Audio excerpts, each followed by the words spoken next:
I am shaking as I write this.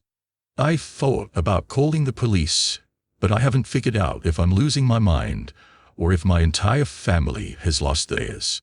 Maybe I will wake up soon, and this will all have been a terrible nightmare.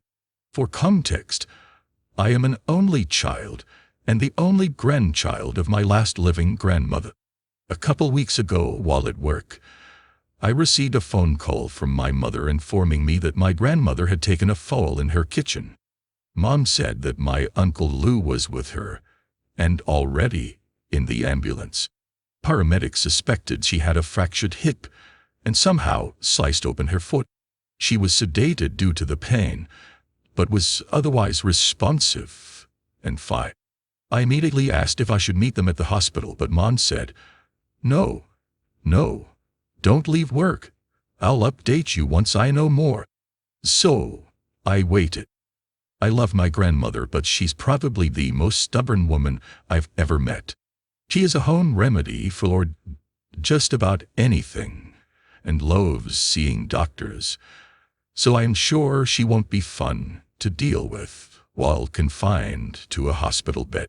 It doesn't help that Grandma absolutely refuses to use a walker or cane, despite her debilitating age, and will not leave her house to live in a nursing home. 6 months ago, Uncle Lou moved in with her to help out. Not that he said it out loud, but I've always suspected that he did it more for the free rent. With nothing else to do, I sat at work, distracted, and waiting for a phone call from Mom with news. That call didn't come through until long after I'd gotten home and was brushing my teeth for bed. Apparently, Grandma was awake now, and doing fine. She would need surgery for the broken hip, but they were able to get the laceration on her foot stitched up and bandaged. I asked to speak to her, so Mom held the phone up to Grandma's ear, and I told her I loved her and would come see her once she was discharged. The hospital only allowed 2 visitors, and Mom and Lou refused to leave her side. "Hi, honey," Grandma said to the receiver. "I'm okay, but they won't let me leave." My mom's voice in the background exasperatedly explained that she needs surgery. "So they tell me," Grandma huffed. "And fine, Anna. Come see me when I get home and we can play cards." I smiled, promised to visit, and said goodbye. She was discharged the following week and sent home. The hip replacement was successful, but she'd developed a nasty infection on her foot. Between the 2 ailments, Grandma was confined to her bed. Once she was comfortable at home, Mom gave me the okay to come over, so I made some chicken dumpling soup and sat in the chair beside her bed while Mom spoon-fed it into Grandma's mouth. "There you go, Mom," my mother encouraged as Grandma sipped the broth off a spoon. I could tell Grandma was wildly out. I'd been expecting an earful about having to use a bedpan, but due to the cocktail of narcotics and antibiotics, she merely grumbled in annoyance at Mom's and Lau's constant hovering. For what it was, she seemed in good spirits, if not exceptionally tired. After about 2 hours and 2 small suit mishaps, I got up to leave. Mom saw me to the door. "She'll be fine, Anna," Mom reassured. "Lou and I are taking care of everything. Don't worry." I left feeling optimistic that my grandmother would be back to her Spitfire self relatively soon. But that visit with the soup was over 2 weeks ago now. Not long after, Mom took a leave of absence at work and holed up in Grandma's house with Uncle Lou. Each time I called, Mom gave a new excuse as to why I shouldn't visit. Risk of infection, flu season, fatigue, bowel issues, you name it. At first, I accepted these excuses at face value. They seem legit, but I can't even get Mom to put Grandma on the phone anymore. I made more soup yesterday and dropped it off, but Uncle Lou met me at the door and said it wasn't a good time, but he'd make sure she got it. "And we always let her know when you call," he assured. I noticed that there was an intense floral and yet antiseptic scent coming from the doorway.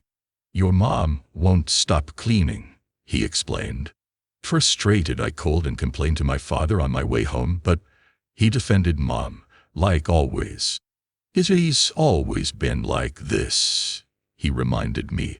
They're extremely close, your mom and grandma, and Lo. Well, this just seems like classic Lou. You know, this is the first time they've really had to face the reality of their mother's age. They're just protective and scared to lose her. I figured he was right, and I hung up the phone feeling a little less unsettled. On Grandma's 89th birthday, however, I decided I wasn't going to take no for an answer. I would go over there and give her the present I purchased for her. A new thriller by her favorite author. I arrived at the house in late afternoon and noticed all the blinds were closed. Being that it was a warm spring day, it was common for Grandma to have all the windows open and drapes open, letting in both the sunlight and fresh air. I knocked twice on the front door, but no one came. I knocked again. No answer. I tried the knob, but the door was locked. I paused for a moment, considering that maybe no one was home. Maybe Grandma had a follow-up with her surgeon. But both cars were in the driveway, so I knocked again. Louder. The door opened a crack, and a foul odor filtered out, nearly choking. "Mom!" I exclaimed, when her face appeared on the other side of the door. What is that smell?" Seeing it was only me, she opened the door another inch. "The infection's gotten worse, but we were monitoring it. Should I call an ambulance?" I asked in a panic, pulling my cell phone from my pocket. No, Anna," she quickly reassured me. "We have it handled. I stopped by and picked up refills of her antibiotics earlier, and we've been on the phone with her surgeon." Relieved. I took a deep breath, but the smell was so overpowering. "Mom, that smell is ungodly. Why don't you open the windows?" "We tried," she said, "but she got so cold." Mom shrugged and didn't move. "Can I come in?" I asked, attempting to look over his shoulder into the dim house. I really didn't want to go inside due to the smell. But if Grandma wasn't doing well, I wanted to see her. "I don't think it's a good idea," she murmured. "Where's Uncle Lou?" I asked.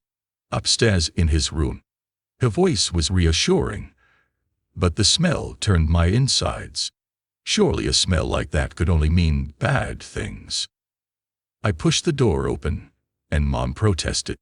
"Just come back another day when she's feeling better. I promise you that Lou and I have this under control." In the kitchen, the odor was strong but mixed with the smell of bleach. I couldn't tell if that made it better or worse. "At least let me see her and give her a birthday present." Mom looked down to see the wrapped gift in my hands and sighed. "Of course," she said. "Gosh, I'm sorry. You've just been so preoccupied. I'm sure she'll love it." At that moment, Uncle Lou came